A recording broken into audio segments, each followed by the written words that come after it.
Deixo a liderança do PMDB. Devolvo agradecido aos meus pares o honroso encargo que me confiaram e que procurei exercer com a dignidade merecida, sempre orientado pelos objetivos mais permanentes do país. Ontem mesmo, senhor presidente, fiz questão de reiterar o que já havia dito em outro momento. Não seria jamais líder de papel, nem estou disposto a liderar o PMDB atuando contra os trabalhadores e os estados mais pobres da federação. Ao povo de Alagoas, tenho uma palavra especial. Estou me libertando de uma âncora pesada e injusta. Não trairei os trabalhadores e os aposentados encalçados por uma agenda única que transfere a carga para os mais pobres, porque para isso não fui eleito, senhor presidente. Permanecer na função significaria ceder às exigências de um governo que trata o partido como um departamento do Poder Executivo e optou por massacrar trabalhadores e aposentados, desviando-se do próprio programa partidário. No programa do PMDB, senhor presidente, está o compromisso de que o partido permanecerá ao lado dos trabalhadores para tornar realidade todas as propostas que impliquem melhoria efetiva do salário real, com aumento do seu poder aquisitivo, independentemente dos benefícios indiretos que possam decorrer da implementação das políticas sociais. Quando coloquei o protagonismo do Senado Federal para estender os direitos trabalhistas aos empregados domésticos, o fiz, senhor presidente e senhores senadores, na linha programática do PMDB, que reconhece a importância de uma atividade que enlace o partido às bases sociais e aos movimentos partidários, e declara que o partido deseja organizar e representar a grande massa de trabalhadores. A Constituição Federal, senhor presidente e senhores senadores, proclama em seu pórtico que a República Federativa do Brasil tem como fundamento a dignidade da pessoa humana e os valores sociais do trabalho, e esses princípios devem pautar a atividade legislativa. O Partido do Movimento Democrático Brasileiro, até os dias atuais, convivia pacificamente com correntes ideológicas díspares em seus quadros e, exatamente por isso, essa saudável diversidade se tornou a maior agremiação partidária do Brasil.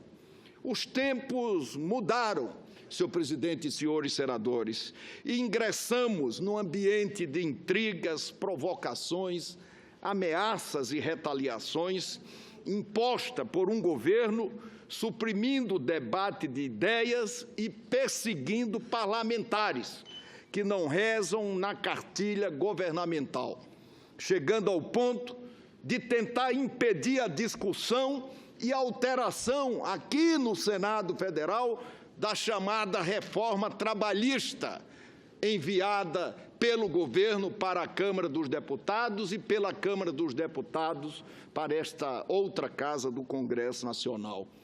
Estamos diante da degradação do bicameralismo, com a imposição da vontade de uma casa a outra, sobretudo quando essa vontade é contrária aos direitos das pessoas mais pobres. Cabe-nos aceitar a situação ou reagir a ela. De minha parte, senhor presidente, senhores senadores, não tenho a menor vocação para marionete. O governo não tem credibilidade para conduzir essas reformas exageradas, desproporcionais, que antes de resolver o problema, agrava a questão social. Na contraposição entre sociedade civil e governo desacreditado e contraditório, que sacrifica os mais pobres e discrimina regiões, fico com a sociedade civil, que está no lado mais frágil e não pode ser vítima do abuso do poder estatal, que já nem pode tanto. República sem povo, senhor presidente, não é república. Governo fundado no embuste, sem compromisso com os problemas sociais, não é governo, não merece esse nome, não pode ser tratado como tal. Reconheço a necessidade de medidas para debelar a maior crise da nossa história. Precisamos, claro, de um plano econômico de emergência.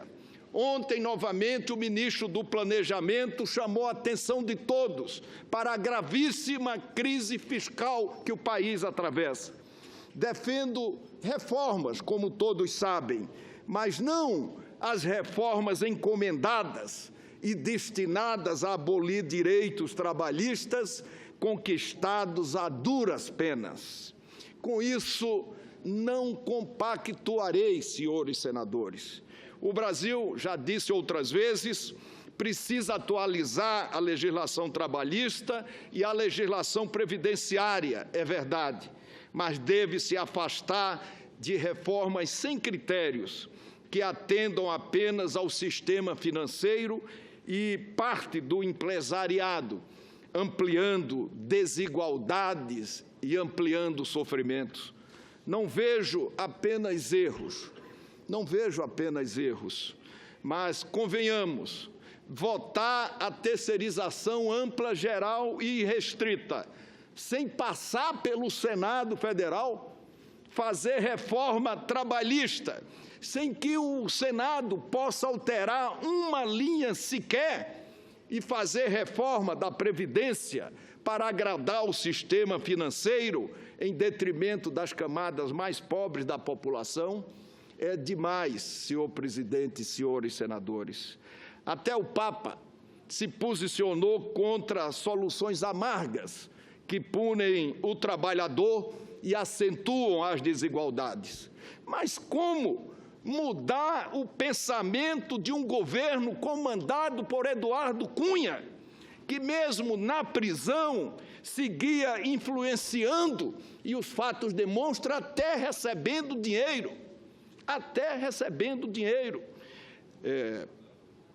Entrego a liderança do PMDB, senhor presidente e senhores senadores, embora, como líder, senti-me na obrigação de fazer sugestões, recomendar caminhos e fazer até críticas. Sempre compreendi, e já disse aqui outras vezes dessa tribuna, que mais ajuda os governantes quem faz críticas responsáveis, como fiz em algumas oportunidades. Convencido de que o problema para o governo é o líder do PMDB, convencido de que o problema para o governo sou eu, me afasto da liderança para expressar meu pensamento e exercer minha função com total independência, tal qual em 1954, o entorno do presidente da República apodreceu. E isso é muito ruim, senhor presidente, porque contamina a representação popular, medida indistintamente pela mesma régua, reforçando a equivocada e descabida tese de que a corrupção sistêmica atinge a todos os políticos e partidos políticos indistintamente. Não é verdade. Isso é um exagero, uma mentira. Você tem na representação política representantes de todos os lados, mas nós temos também, e é preciso que se diga, bons representantes. Por isso que nós devemos proteger esta casa e as instituições.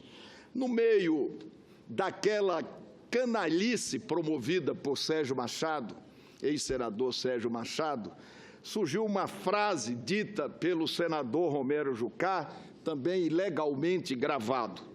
O ilustre senador, hoje líder do governo no Senado e presidente interino do PMDB, afirmou ao seu interlocutor que o impeachment não saía porque eu tinha certeza, o senador Renan, eu tinha certeza que o Eduardo Cunha mandaria no governo Michel Temer.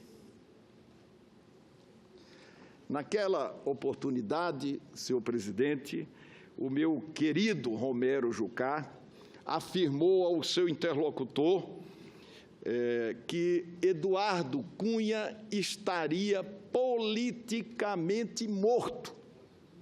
Politicamente morto. Melhor se fosse assim. Melhor se fosse assim. Ledo enganos, senhor presidente e senhores senadores.